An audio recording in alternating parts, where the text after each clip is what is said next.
Hello, my name is Puneet and welcome to my final year portfolio of practice. During this video, I will take you on a reflective and analytical journey through my personal and professional development across the last 3 years. This is a culmination of varied experiences that span group work in diverse cultural contexts, entrepreneurial ventures, leadership in high-pressure environments, and purposeful contributions to social enterprises and community-based initiatives. My aim is to critically examine how I have developed socially and professionally, exploring how I engaged with entrepreneurial and impactful teams, and how I've come to understand leadership, followership, and purpose, not only through theory, but through lived practice.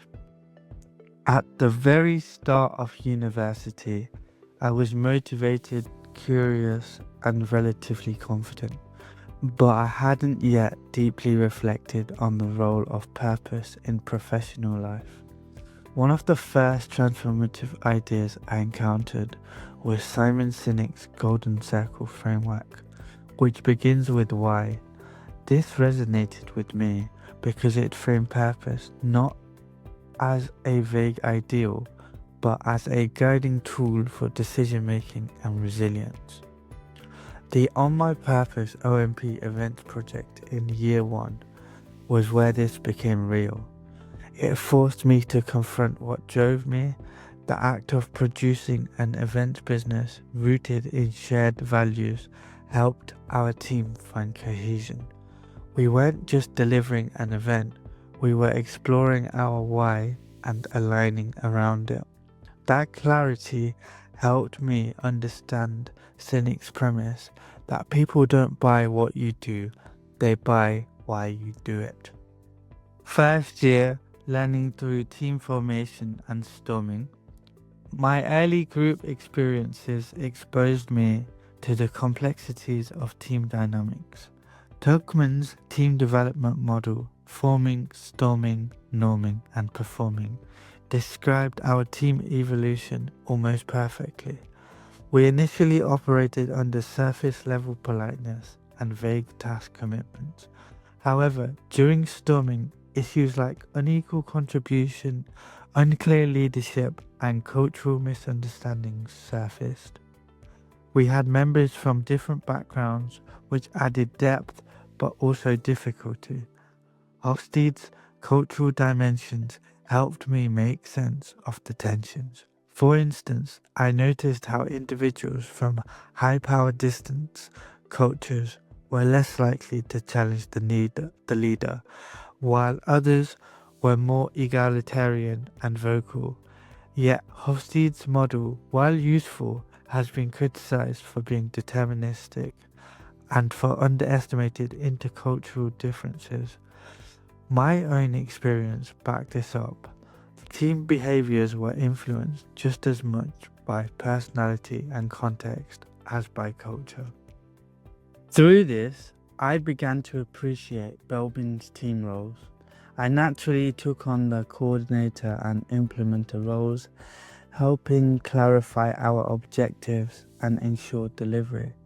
However, I also noticed the absence of certain roles like the completer finisher or plant, which highlighted the dangers of unbalanced teams. Later projects taught me to flex between roles depending on need and a skill Belbin champions. Developing a leadership voice. By the second year, I started stepping into more explicit leadership roles. Strive Clothing, a community-focused social enterprise, offered me that chance. Inspired by Nordhaus's transformational leadership model, I worked to motivate others through vision and purpose. I offered individualized consideration to team members, often staying behind after meetings to check in on their well-being or clarify roles. However, transformational leadership is not without critique. Tourish argues it can be manipulative if the leader's vision overshadows dissent. I reflected on this when I noticed my enthusiasm sometimes led to others suppressing doubts. I learned to slow down, listen more, and invite challenge, developing a more participatory approach in line with distributed leadership theories. One of the most empowering aspects of this project was creating impact beyond the classroom. The act of integrating community through the society and involving people in shared values built a sense of collective ownership, something Goldman refers to as the empathetic resonance at the heart of emotionally intelligent leadership. My emotional intelligence improved here, particularly in self-awareness and empathy. Cultural learning and self-authorship. The Prague learning journey was a milestone in self-authorship. According to Baxter Magolder, self-authorship involves moving from external to internal definitions of identity, relationship, and beliefs. In Prague, the unfamiliar environment forced me to question assumptions, especially around cultural competency, communication, and team roles. Kolb's experiential learning cycle was deeply relevant here. The concrete experiences facilitating problem solving in an unfamiliar city, navigating team conflict in a pressured context were processed through reflective observation. I journaled daily, identifying patterns in how I reacted to uncertainty. I then abstracted principles like the need for cognitive flexibility and tolerance of ambiguity, and tested them in subsequent projects. This iterative loop became a key learning method for me. Yet, I also became more critical of Kolb's assumption that all learners follow the same cyclical path. Some of my peers preferred intuitive leaps or emotional reflection over analytical processing. That experience helped me appreciate that learning styles vary and that the context, including emotional state and social pressures, shape how learning unfolds. Year 3. High performance teams and emotional intelligence in action. By the third year, I was navigating complex challenges simultaneously: Barcelona learning journey, client projects, showcases, and simulations. It was here that I began to grasp what Katzenbach and Smith meant by a high-performing team. In Barcelona, we were thrown together as an ad hoc team under tight time constraints. We had to quickly establish trust, define roles, and deliver outcomes. Our success hinged not just on individual skill, but on mutual accountability and shared commitment. I actively focused on the psychological safety, echoing Edmondson's research, encouraging honest feedback and framing mistakes as learning. I also increasingly relied on emotional intelligence to regulate my own frustration and support others. Goleman's 5 domains: self-awareness, self-regulation, motivation, empathy, and social skills were all critical in these moments. I became especially conscious of emotional contagion and worked to maintain calm and solution-focused energy, which helped team morale. Still, I faced burnout. This led me to revisit the importance of recovery cycles in high performance, a concept from Jim Loehr and Tony Schwartz's work on energy management. They argue that peak performance isn't just about working hard, but recovering strategically. Real-world leadership, managing fast food sites at stage service station. One of my most transformative non-academic experiences was managing 4 fast food outlets at a petrol station. I was responsible for staff rosters, inventory, conflict resolution, and customer experiences. Mintzberg's managerial roles, particularly the decisional and interpersonal roles, stood out as frameworks I embodied daily. I had to be a disturbance handler, negotiator, and liaison within a short span of time. Unlike controlled university projects, this real world didn't allow me for long reflective cycles. Decisions were fast and consequences immediate. I adopted Sean's reflective practitioner model, distinguishing between reflection in action and reflection on action. While on shift, I had to trust intuition and prior knowledge. After shift, I recorded notes and reviewed decisions. This practice helped me handle stress and redefine future actions.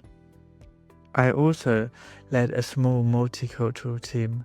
This challenged me to apply both adaptive leadership and servant leadership models. I realized that empowering others through clear expectations, empathy, and support made operations smoother. This was followership too. I followed the needs of my team. Kelly's idea that great followers are self-led and critical thinkers resonated with me.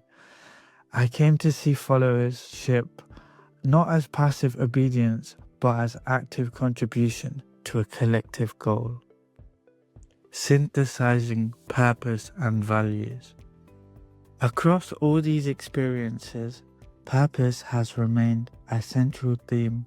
Sinek's golden circle wasn't just theoretical, it became a litmus test for alignment. If I couldn't identify a why, I knew my engagement would suffer. Projects that centered on social good, like Strive clothing or charity challenges, felt more fulfilling than projects with purely business goals. This made me reflect on Maslow's hierarchy of needs, particularly self-actualization. I found that purpose-driven work contributed more to that top layer than achievement alone. Yet I also recognized the risk of idolizing purpose. Sometimes mundane but necessary tasks like managing spreadsheets or handling refunds had no deeper why beyond efficiency or duty. That's okay. As Bill George argues in his work on authentic leadership, consistency of values is more important than constant inspiration. Critical conclusion. As I bring this reflective narrative towards its conclusion, it's important to pause and synthesize the significance of this wide array of experiences. From the very first year when I took part in the On My Purpose events business, the theme of personal alignment and intrinsic motivation began to form the backbone of my development. In that project, I began to understand how shared purpose is not just a moral compass, but a strategic asset. Sinek's Start With Why was more than a motivational slogan. It was a structural lens that helped align team direction and energize our event planning efforts. Purpose gave us clarity when operational challenges emerged, and it bonded the team when stress could have fractured us. Shortly after, the Global Business Challenge with Pocari Chocolate served as a baptism into the complexity of intercultural entrepreneurship. We were asked to build strategies that considered not only ethical sourcing and supply chains, but also diverse consumer perceptions and sustainability narratives. Hofstede's cultural dimensions theory helped frame our understanding of how values influence consumption behavior, while the challenge itself revealed the tensions between global branding and local authenticity. I began to see how culturally literate decision-making is a key part of global leadership, especially in socially conscious enterprises. In year 2, Strive Clothing and the surrounding community initiatives pushed my growth in a different direction toward social entrepreneurship and grassroots mobilization. I stepped into a more confident leadership position and started to engage with the concept of servant leadership, which views leadership as first and foremost a service to others. This model resonated with how we sought to meet real community needs through Strive. At the same time, we encountered difficult questions about scale, sustainability, and inclusion. Through navigating those tensions, I engaged with the paradoxes of social enterprise as described by Smith, who argue that managing both social and financial logics is a constant balancing act. This experience was crucial in helping me mature from idealistic intentions into someone who could act with both heart and discipline. The Prague learning journey was a turning point in how I conceptualized learning itself. Being placed in a different cultural and logistical context accelerated my capacity for adaptive leadership. It also deepened my reflective practice through lived experience. Kolb's experiential learning cycle came alive in Prague, not in a classroom but in the streets, through late night team debriefs, logistical problem solving, and conversations that reshaped my perspectives. I had to move fluidly between action and reflection, between planning and improvisation. It became clear that leadership in practice is rarely linear, it's adaptive, relational, and deeply human. By third year, during the Barcelona learning journey, my growth trajectory continued upward. But now I found myself taking on a more of a coaching and mentoring role. Here I was balancing delivery with the intentional cultivation of team culture. Drawing on Goleman's framework of emotional intelligence, I worked hard to ensure psychological safety, especially as new team members encountered pressure and uncertainty. The complexity of this environment, multiple deadlines, unfamiliar city, new team members mirrored real-world entrepreneurial uncertainty. Yet unlike year one, I wasn't destabilized by it. I welcomed it. I started to see uncertainty as a creative space rather than a threat. Across all 3 years, my academic and applied learning was amplified through the consistency of my participation in core business projects, social enterprises, and external client challenges. These were the training ground where theory met action, whether pitching to clients, developing simulations, or leading team showcases. I came to understand how strategy, marketing, finance, and operations are not isolated disciplines but deeply interdependent. I applied Mitzberg's managerial roles, repeatedly balancing informational scanning with interpersonal bridge building and swift decisional action. These simulations tested my entrepreneurial mindset and resilience. Drucker's notion that entrepreneurship is systematic innovation was a useful mental model during these times, helping me frame challenges as opportunities to create new value. The charity challenges and boot camps added a layer of values-based practice that I believe is essential in any modern entrepreneurial or leadership role. Working under pressure while balancing empathy with results demanded rapid trust building, creative problem solving, and values-aligned execution. These initiatives underscored that social value creation is not a byproduct, but a legitimate strategic goal. Lastly, my summer job at the Stage petrol station may not have carried the prestige of international projects, but it delivered arguably the most grounded leadership lessons, managing 4 fast food units, each with different teams, working conditions, and customer bases. was a real-world crucible for leadership under pressure.